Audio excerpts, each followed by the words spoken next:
أهلا ومرحبا بكم أحبتي المشاهدين ومحاور جديدة. ونستضيف بهذه المحاور أو نطرحها على الأستاذ الإعلامي والصحفي والأديب الكبير عبد الحسين بريسم. أهلا بك أستاذ عبد الحسين.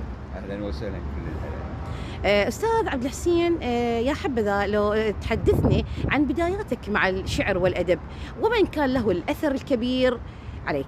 تفضل. شكرا جزيلا طبعا على هذا اللقاء.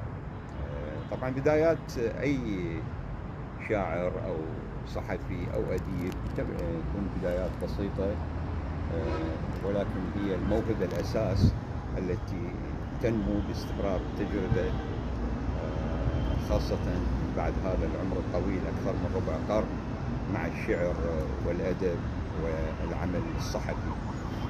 بداياتي يعني كانت بدايات كما الكثير من الوسط الثقافي والإعلامي، قصائد بسيطة ولكنها مؤثرة من البداية، حيث نشرت أول قصيدة في منتصف عام 1985.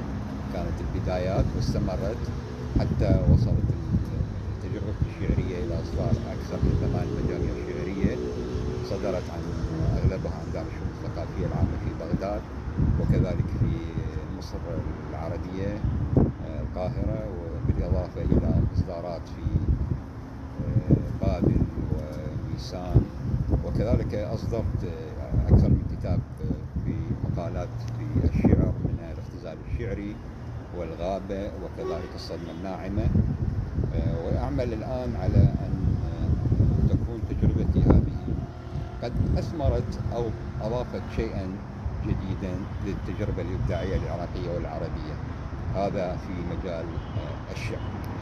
طيب أستاذ عبد الحسين، لدي معلومة أن هناك بعض أصحاب الشهادات أو المقبلين على الماستر أو الدكتوراه قد تناولوا بعض مؤلفاتك. نعم، تحدث لنا. طبعا صدر عن تجربتي الشعرية تحديدا أكثر من كتاب